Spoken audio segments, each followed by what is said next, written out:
50তম BCS এর লিখিত পরীক্ষার সময়সূচি ও আসন বিন্যাস প্রকাশ করেছে বাংলাদেশ সরকারি কর্ম কমিশন বিপিএসসি। এই পরীক্ষা শুরু হতে যাচ্ছে আগামী 9 এপ্রিল থেকে 7 মে পর্যন্ত চলা এই পরীক্ষার জন্য অত্যন্ত কঠোর ও কড়াকড়ি নিয়ম জারি করা হয়েছে।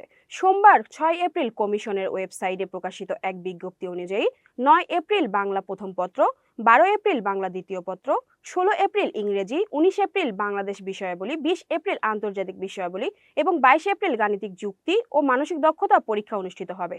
এছাড়াও পদ সংশ্লিষ্ট বিষয়গুলোর পরীক্ষা 27 এপ্রিল থেকে শুরু হয়ে চলবে 7 মে পর্যন্ত। প্রতিটি পরীক্ষা প্রতিদিন সকাল 10টা থেকে শুরু হবে। আসন বিন্যাস ও কেন্দ্রের বিষয়ে বলা হয়েছে, ঢাকা কেন্দ্র সহ রাজশাহী, চট্টগ্রাম, খুলনা, বরিশাল, সিলেট, রংপুর ও ময়মনসিংহ কেন্দ্রে একযোগে এই পরীক্ষা অনুষ্ঠিত হবে। পরীক্ষার্থীদের জন্য বিশেষ নির্দেশনায় বলা হয়েছে, পরীক্ষা শুরু 30 মিনিট আগে অর্থাৎ সকাল 9টা 30 মিনিটের মধ্যে পরীক্ষার্থীদের হলে প্রবেশ করতে হবে। এরপর হলের গেট বন্ধ করে দেওয়া হবে এবং কাউকে প্রবেশ করতে দেওয়া হবে না। লিখিত পরীক্ষায় গড় ন্যূনতম পাস নম্বর নির্ধারণ করা হয়েছে 50%। তবে কোনো বিষয়ে 30%-এর কম নম্বর পেলে তা মোট নম্বরের সঙ্গে যোগ করা হবে না।